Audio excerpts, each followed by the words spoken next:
امام حسین رضی اللہ تعالیٰ عنہ کی زندگی سے ہم نے جو چیزیں سیکھنی ہیں ان میں سے ایک سبق یہ لینا ہے کہ انسان ڈٹ کے دین پر کیسے کھڑا ہو سکتا ہے۔ آپ یقین کیجئے بہت سارے لوگ ایسے ہیں جو مخلص ہیں، چاہتے ہیں میں دین پر عمل کروں، لیکن صرف اپنی برادری کا مقابلہ ہی نہیں کر پاتے، اپنے دوستوں کے بیچ ہی سٹینڈ نہیں لے پاتے، اپنے گھر کے اندر ہی انہیں کھڑا نہیں ہونا آتا،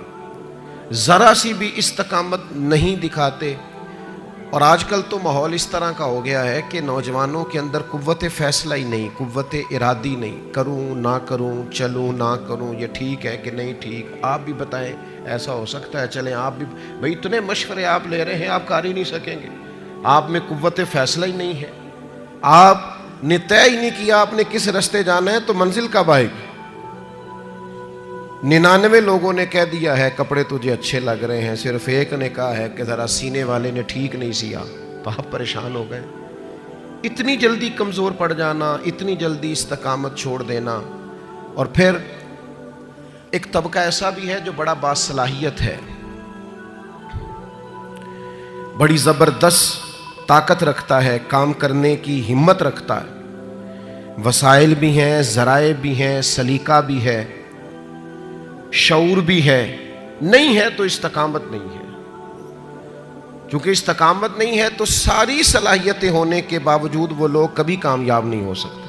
کیونکہ ان کے پاس استقامت ہی نہیں ہے۔ اللہ تعالیٰ نے قرآن مجید کے اندر اس بات کو بیان فرمایا ان الذین قالوا ربنا اللہ ثم استقاموا۔ یہ قرآن مجید کا ذرا انداز کریمانہ دیکھیے، فرمایا بے شک وہ لوگ جنہوں نے کہا اللہ ہمارا رب ہے، ثم استقاموا، پھر وہ ڈٹ گئے، جم گئے اس بات پر اللہ ہمارا رب ہے، پھر اس پہلو پر پورے طور پر وہ کھڑے ہو گئے، تو یا اللہ انہیں کیا ملے گا؟ فرمایا تتنزل علیہم الملائکہ، ہم ان کی مدد کے لیے فرشتوں کا نزول فرما دیں گے، فرشتوں کا ان پر نزول ہوگا۔ اللہ تخافوا ولا تحزنوا، فرشتے ان سے کہیں گے نہ خوف کھاؤ نہ غم کرو، وابشروا بالجنۃ التی کنتم توعدون، اور اس جنت پر خوش ہو جاؤ جس کا وعدہ تم سے تمہارے رب نے فرمایا ہے۔ ان الذین قالوا ربنا اللہ ثم استقاموا، جنہوں نے یہ کہا اللہ ہمارا رب ہے اور پھر اس بات پر وہ ڈٹ گئے، جم گئے، ٹھہر گئے، استقامت دکھائی، کھڑے ہو گئے۔ یہ نہیں فرمایا کہ فرشتے آئے تو وہ ڈٹ گئے، قرآن مجید کی ترتیب یاد رکھیے، فرمایا پہلے وہ ڈٹے، ثم استقاموا، پہلے وہ ڈٹے، جب وہ ڈٹ گئے تتنزل علیہم الملائکہ، پھر اللہ نے ان کی مدد کے لیے فرشتے بھی نازل فرما دیے۔ پہلے تمہیں ڈٹنا ہے، فرشتے بعد میں آئیں گے، تمہیں ایک دفعہ ڈٹ کے دکھانا ہے